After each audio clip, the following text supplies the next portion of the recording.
Hi guys, welcome pala sa aking channel. So for today's video ay gagawa po tayo ng box pleated skirts pang estudyante po ito guys. So ito yung ating maging picture sa ating video po na ito.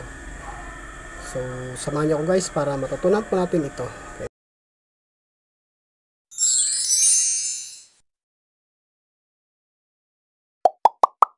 So yun guys, yung sukat ng skirt na to is 28 yung waistline. So para makuha natin yung sukat ng bawat pleats ng skirt na to, ganito lang po yung gagawin. So 28 inches, ito yung sukat ng waistline niya, 28. So hatiin mo lang siya. So divide mo lang siya ng dalawa, and then ang magiging kalabasan mo is 14 inches. So yung 14 inches na yon, hatiin mo ulit siya ng dalawa.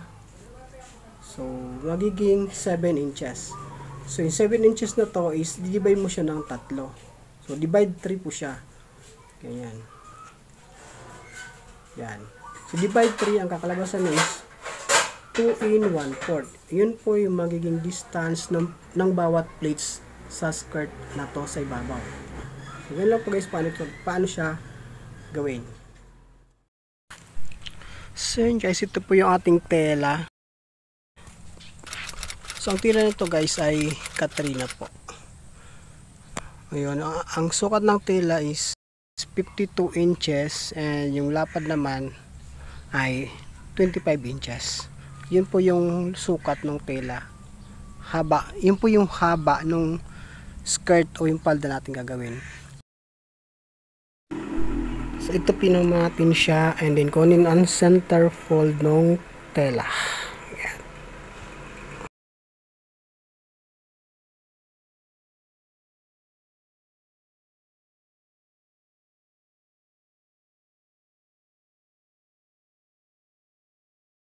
So, ngayon, gagawin natin yung mga sukat niya. So, mula sa kanto, sukat tayo ng 1 inch para sewing allowance. And then, 6 inches naman, ito yung maging under pleats niya. And then, 2 in 1/4 yung ating pleats, upper pleats. So, 2 in 1/4 po siya. And then, next is 6 inches ulit. Tapos 2 in 1/4 ulit. Yan po yung pleats na ating gagawin. Yung 2 in 1/4 guys, yung makikita mo sa ibabaw ng palda o ng skirt. So pag na-mark na natin yan, so mark nga din natin nasa ilalim na tela, which is nakafold kasi yung tela guys. So, mark nga natin katapat nun. Para pag pinlist pa natin siya, tapat-tapat na lang po natin ng marking. So ayan. So ngayon pa-pleats na po natin siya. At talagyan natin siya ng pin yung kanyang pleats niyan. Pag pleats natin. So, mula 6 inches, tapat natin dun sa unang marking na sewing allowance.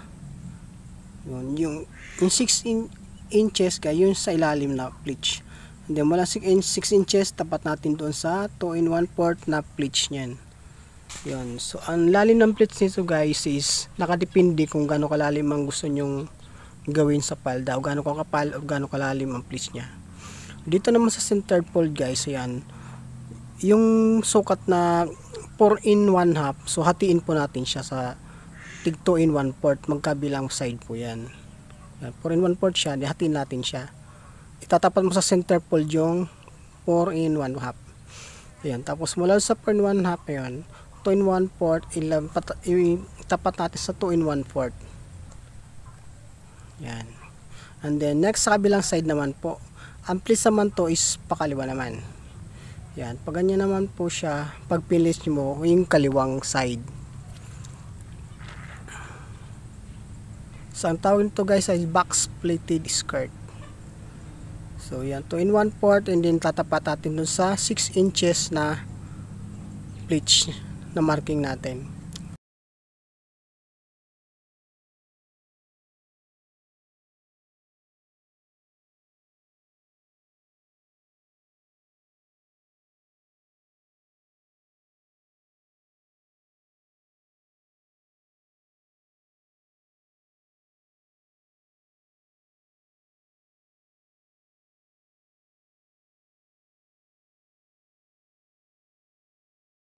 Yung sukat nito is 7 14 dapat. So ang sukat ng palda guys is 28 inches yung waistline, then yung kalahati na to is 14 inches. Yun po yung kalahati yan. Dalawang gagawin natin ganito guys, left and right, o front and back. So yun po yung kanyang side, ito po yung kanyang ilalim, ito mo ibabaw niyan. So ngayon naman guys, tanggalan na natin siya ng pin, and then i-diretso natin sa pagtay dito sa sewing machine na so ganun din po ang proseso. Itatapat natin dun sa marking natin na unang marking mula dun sa 6 inches, and then itatapat mo naman yan dyan sa 2 in 1/4 na marking, and then so ganun po siya ang gagawin hanggang matapos po ang paggawa niyan.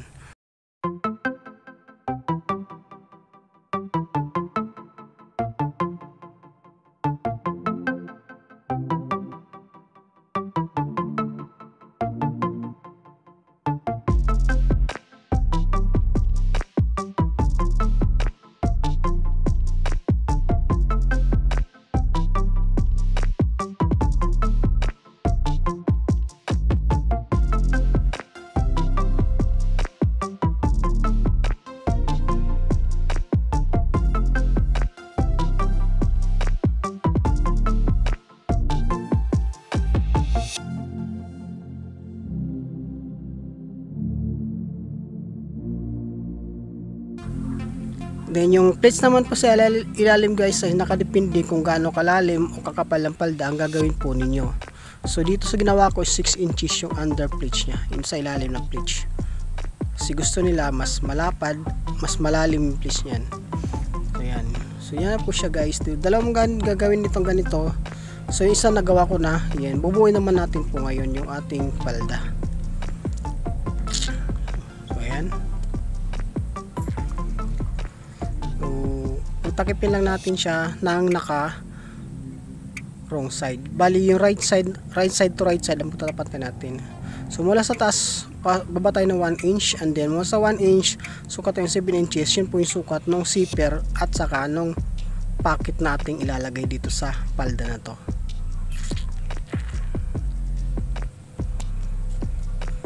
So buuin lang natin siya bago tayo maglagay ng bulsa or ng zipper.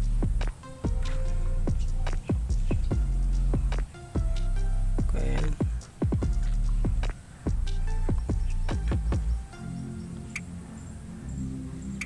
So shout out nga pala guys sa mga sumusunod sa mga sumusubaybay sa ating channel, sa mga nanonood, nagpi-play. Salamat po sa inyo guys. At huwag niyo po sana kalimutan mag-like and subscribe sa ating munting channel guys.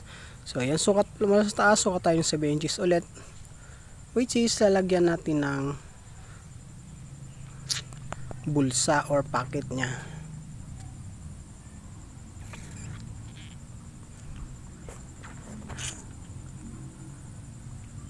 Yun. So doon ka start magtahi sa dulo sa sukat ng 7 inches pababa. Doon na start ng tahi natin dyan. So ayan. So pag nakatahi na siya guys, nabuo na yung palda. So maglalagay naman tayo ngayon ng bulsa. So gagawin muna natin to. So ito yung ating pocket guys. Ayan. Ang sukat niya is 12 inches by 5 inches yung taas, and then 7 inches naman yung sa ilalim.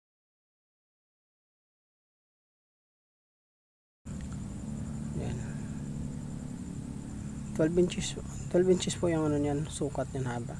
Then mula naman doon sa taas, sukat lang tayo dyan. Mas malapad guys sa ilalim niyan, para mas malaki yung bulsa natin gagawin.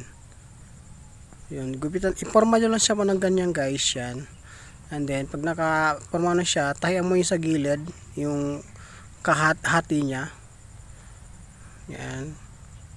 Tapos saka mo siya itapsis ng 1/4 pag nakabisting na siya.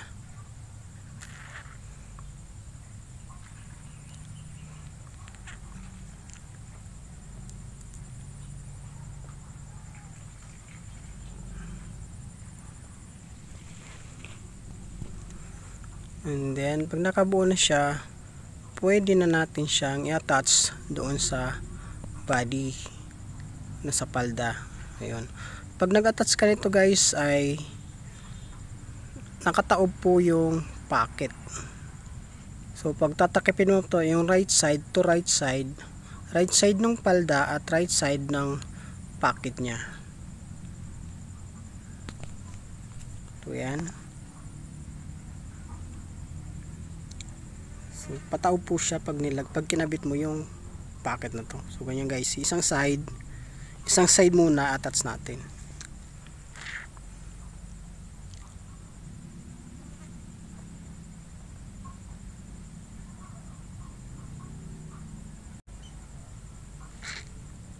So sukatan lang natin yung pinaka opening ng pocket natin.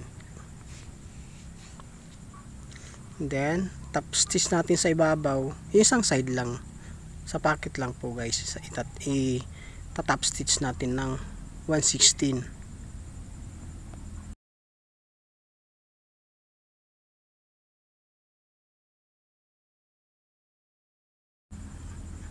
So next yung sa kabila naman, yan.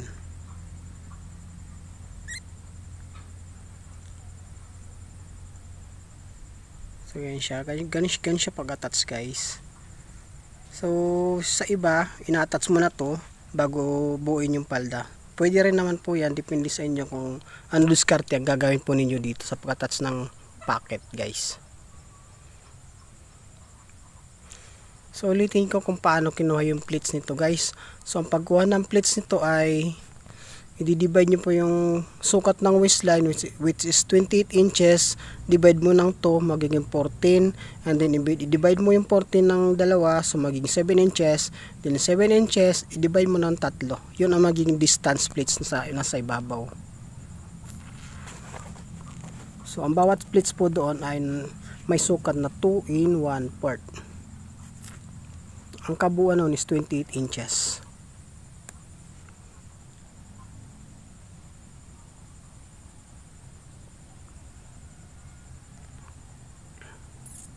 So yun na yung ating pocket guys, yan.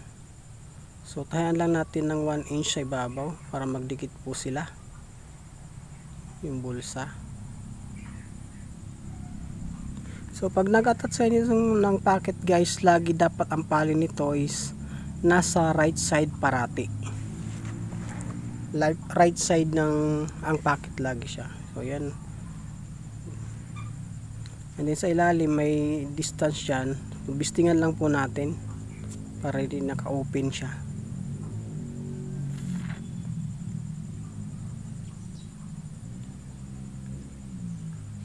Para mas matibay, bisting natin siya, tayan. Tibayan na lang tahi. Then pati yung bulsa, yan. Basting lang natin siya para ma-close na siya. Let's go.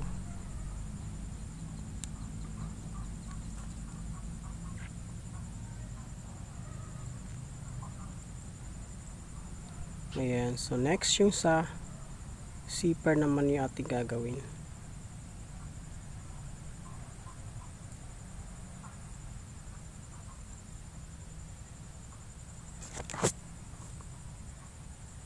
So next yung zipper.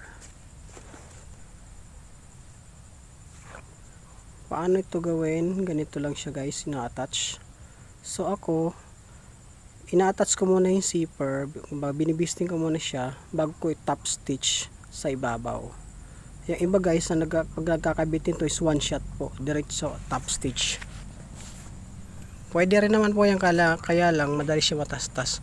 So mas maganda pag ganito, i-attach muna yung zipper, i-attach muna ng pag ganyan siya.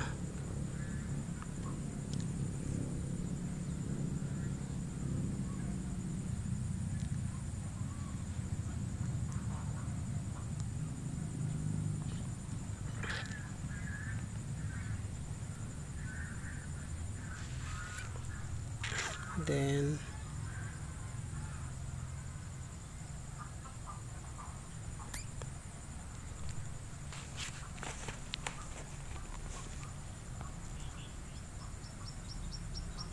attach mo siya ng mabilaan, kaya mabagal naman.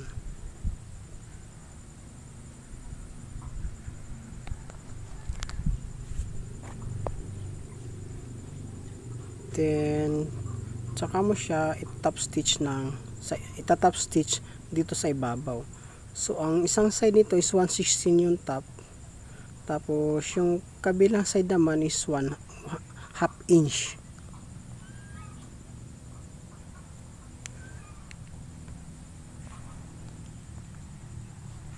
So pag nag top stitch kayo nito guys, dapat hindi makikita yung zipper. So yung kabila is 1/2 inch yung top.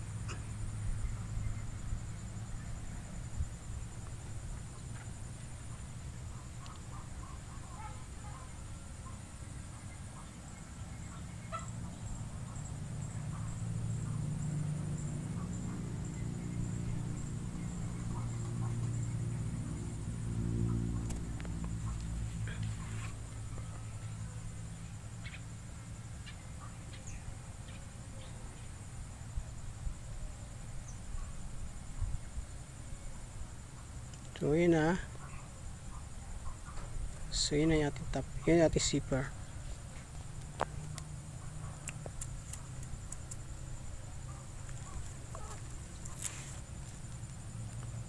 Then yung bulsa. So ngayon naman guys ay attach natin yung waistband. So yan, pag binisting nyo yung pocket guys, dapat nasa right side yan, dapat nakapaling, o yung way niya is papunta sa right side. Kasi pagka minsan mabaliktad yan, mapupunta sa kaliwa o nasa likod na yung pocket niya. Yan. So ngayon naman i-attach natin yung waistband. Sa pag-attach ng waistband nito guys ay dito, pag-attach ko nito ay nasa wrong side. Sa wrong side ako nag-attach, then ang top stitch, ang close ng waistband ko ay sa right side, para nakikita ko na pantay-pantay yung 1/16 pag kino-close mo na yung waistband. So ito guys ay wala siyang pilon or bandroll sa waistband. So yung iba nito guys, nilalagyan nito ng bandroll or pilon yung waistband. So pagka nilagyan mo ng bandroll yung waistband, mag-attach ka nito sa right side. Pagka siya may bandroll or may pilon yung waistband.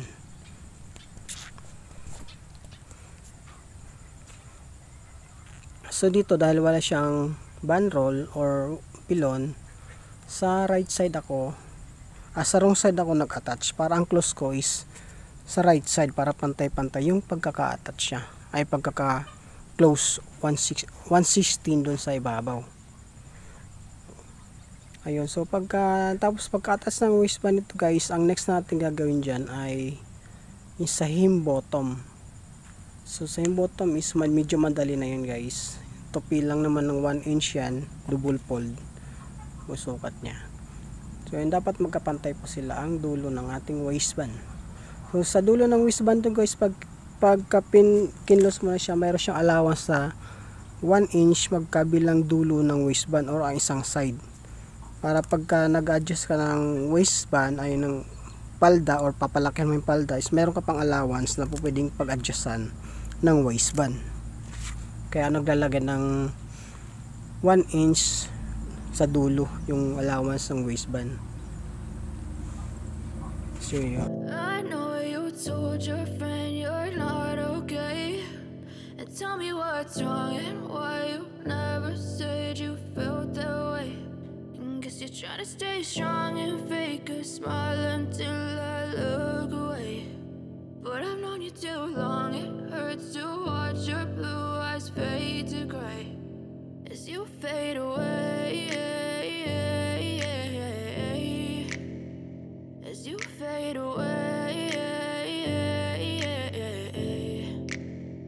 Yeah, I'm about to fade away, cause every time I wake up I feel like it's Monday. Something's going wrong with all the chemicals up in my brain. All of a sudden I don't look at anything the same way. Gotta build up of my thoughts sitting in an ashtray. I'm sorry that I'm so inconvenient, okay. Just let me be me and I'll stay out of your way. I can see the way you look at me, I'm such a disgrace. I never really asked to be brought into this place. You wanna love me? Well then baby I have a taste. All the highs and the lows, no you'll never be the same. I don't really wanna hurt you but I can't control the pain. If you're sticking by my side maybe we could be okay. Okay, maybe you could be the change I need today. I promise that I've never felt this way. I really hope that you will choose to stay through all the pain. I know you told your friend you're not okay, and tell me what's wrong and why you never said you felt that way.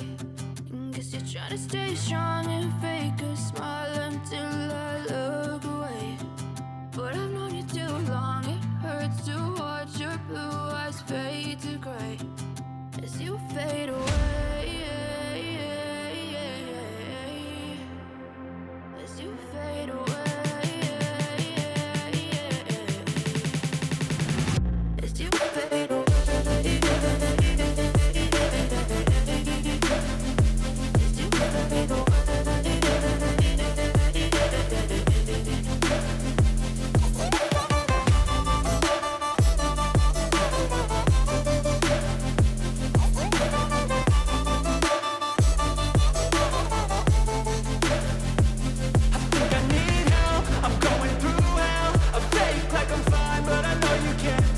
Like nothing I felt, my mind overwhelms. I think that I'm broken, but I hope you can't help. I know I'm not perfect, but some days I feel far more worthless. Baby, you make me feel nervous. If I still have you, I have purpose. It's all worth it. I know you told your friend you're not okay, and tell me what's wrong and why you never said you felt that way. I guess you're trying to stay strong and fake a smile until I look away. But I've known you too long, it hurts to watch your blue eyes fade to gray as you fade away. As you fade away. As you fade away.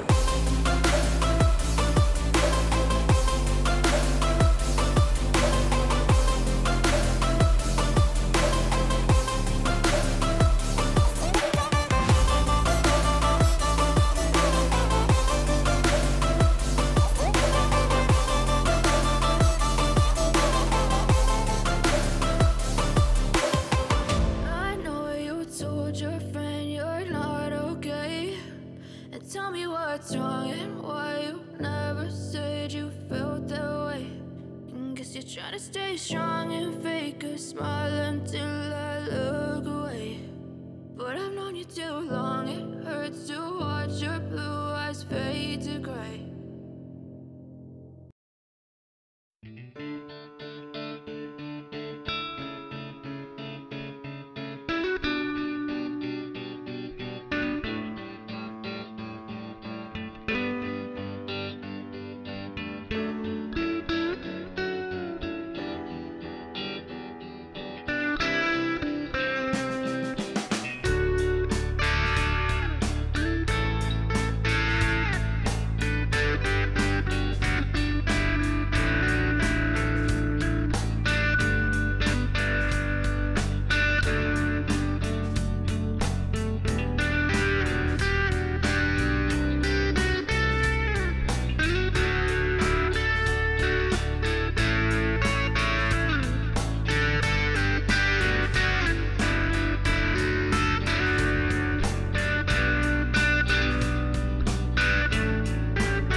So that's all guys, yung ating video for today. Sana may natutunan kayo sa ating munting channel, sa ating mga tutorial na ating ginagawa. At kung hilig nyo ganitong content at gusto nyo matuto, huwag nyo kalimutan mag-like and share and subscribe nyo na rin kung bago ka lang po sa ating channel. So yun guys, see you next video. Bye guys. Hope you enjoyed watching this. Don't forget to like and subscribe. Bye.